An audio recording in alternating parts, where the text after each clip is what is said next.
السلام علیکم جی، میں ہماری علی، آپ دیکھ رہے ہیں میرا چینل۔ سعودی عرب میں ٹیکسی ڈرائیور کی ایک چھوٹی سی غلطی، بلکہ میں کہوں گی کہ ہوس کی جو عادتیں ہوتی ہیں ان کا بھیانک انجام ہوتا ہے۔ ہوس کی عادت، کسی کی مجبوری کا فائدہ اٹھانا۔ سعودی بچی کو وہ جوان بچی سمجھ کر اس کی مدد کر رہا تھا تاکہ اس سے بعد میں فائدہ اٹھا سکے، اس کی زندگی برباد کر سکے، اس کا استعمال کر سکے، لیکن وہ تو مائنر نکلی۔ ٹیکسی ڈرائیور سے کون سی ایسی بڑی غلطی ہو گئی کہ ان کی زندگی نہ صرف برباد ہو گئی بلکہ ان کو اٹھا کر ان کے ملک میں بھی پھینک دیا گیا۔ پاکستانیوں کے لیے یہ ویڈیو دیکھنا لازمی ہے کہ سعودی عرب میں یہ غلطی کسی صورت نہیں کرنی، ورنہ اس کی سزا اتنی خوفناک ہے کہ آپ تو وہاں پہ بھگتیں گے پوری زندگی کے لیے، بدنامی الگ اور جو فیملی ہے ان کی زندگی الگ پاکستان میں تباہ ہو جائے گی۔ ریکویسٹ ہے چینل کو سبسکرائب کریں، ہمیں آپ کی سپورٹ کی ضرورت ہے، ویڈیو کو آخر تک ضرور دیکھیے گا۔ سعودی عرب میں روزگار کے لیے جانے والے پاکستانی اور جو دیگر غیر ملکی افراد ہیں ان کے لیے آج یہ کہانی بہت اہم ترین ہے، خاص طور پہ اگر آپ سعودی عرب میں ٹیکسی چلا رہے ہیں، ڈلیوری، ڈرائیونگ یا کسی بھی ایسے کام سے وابستہ ہیں، تو وہاں آپ روزانہ کی بنیاد پر بڑے مختلف لوگوں سے واسطہ بھی آپ کا پڑتا ہے، تو یہ ویڈیو آپ لوگوں کے لیے ہے، کیونکہ بعض اوقات آپ مدد کرتے ہیں، پھر لالچ آ جاتی ہے، پھر ہوس آ جاتی ہے اور ایسی غلطی ہو جاتی ہے جس سے پوری زندگی تباہ و برباد ہو جائے۔ یہ واقعہ کیا ہے؟ رپورٹ کے مطابق ایک ٹیکسی ڈرائیور، اس کی ایک لڑکی سے کئی بار ملاقات ہوئی۔ ملاقات کیسے ہوئی کہ اس نے اس کو چھوڑا اور پھر لڑکی نے اس کا نمبر لیا، جتنی بار لڑکی نے جہاں جانا ہوتا تھا وہ اسی کو کال کر کے بلا لیتی تھی۔ عموماً ایسے ہوتا ہے، پاکستان میں بھی لوگ ایسے کرتے ہیں۔ ڈرائیور اسے مختلف مقامات پہ لے کے جانے لگا اور واپس چھوڑ دیتا تھا۔ بعد میں اسے معلوم ہوا کہ جو لڑکی ہے جس جگہ جاتی ہے وہاں پہ مبینہ طور پہ غیر قانونی منشیات کی خرید و فروخت کا معاملہ جو ہے ہوتا ہے۔ یہاں سے اس معاملے نے خطرناک موڑ جو ہے اختیار کیا۔ تو اپنا کام کرتا رہتا، تیرا کام جو ہے وہ اس کو پک اینڈ ڈراپ دینا تھا، ٹیکسی تو چلاتا، لوگوں کو چھوڑتا، اس کی زندگی میں گھسنے کی تجھے کیا ضرورت تھی؟ اس نے پوچھا کہ تم یہاں پہ کیوں جاتی ہو، اس نے سوالات وغیرہ بھی پوچھے۔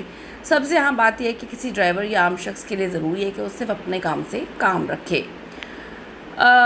اس موقع پر لڑکی نے ٹیکسی ڈرائیور سے کہا کہ وہ اپنے گھر والوں سے دور رہنا چاہتی ہے، کیونکہ اس سے بار بار پوچھا کہ تم یہاں پہ کیوں آتی ہو، یہاں پہ تو اس طرح کا کام ہوتا ہے، اور لڑکی کہتی ہے جی مجھے رہنے کے لیے کوئی جگہ چاہیے۔ یہ وہ مقام تھا جہاں ڈرائیور کو انتہائی احتیاط کی ضرورت تھی، لیکن ڈرائیور نے اس معاملے میں مدد کرنے کا فیصلہ کیا، کیونکہ اس کی لالچ تھی وہ لڑکی، اس کی ہوس تھی وہ لڑکی، اور وہ یہ سوچ رہا تھا کہ یہ کسی دن نشے کی حالت میں دھت پڑی ہوگی تو میں جو ہے فائدہ اٹھا لوں گا، میں بھی اپنا الو سیدھا کر لوں گا۔ وہ شخص تقریباً 39-40 ایئرس کا، شادی شدہ، 3 عدد بچے اس کے۔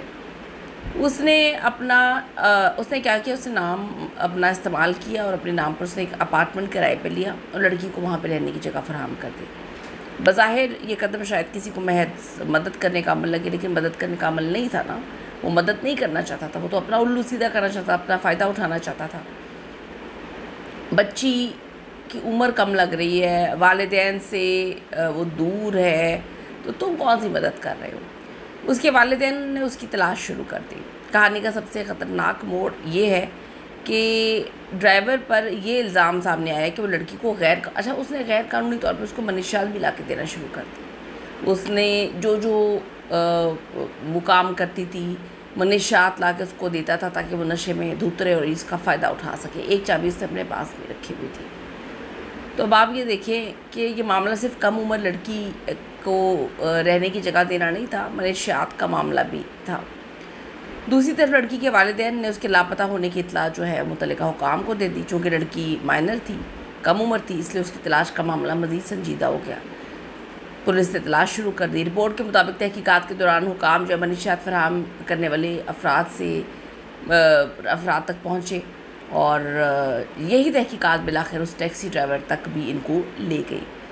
اب آپ دیکھیں، پولیس کی کارروائی کے دوران ڈرائیور کو منشیات خریدتے ہوئے رنگے ہاتھوں پولیس نے پکڑا۔ جس شخص سے ابتدا میں شاید یہ سوچا تھا کہ اسے ایک لڑکی کی مدد کر رہا ہے تاکہ خود بھی فائدہ اٹھا سکے، لڑکی کے پاس پیسہ بھی ہے اور لڑکی کی عزت کے ساتھ بھی کھیل رہا ہے، تو اب وہ ایک سنگین قانونی تفتیش کا حصہ بن چکا تھا۔ بہت بڑا سبق ہے سب کے لیے۔ کسی بھی شخص کو، خاص طور پہ غیر ملکی کارکن کو، یہ نہیں سمجھنا چاہیے کہ سعودی عرب میں یا کسی بھی جگہ پر آپ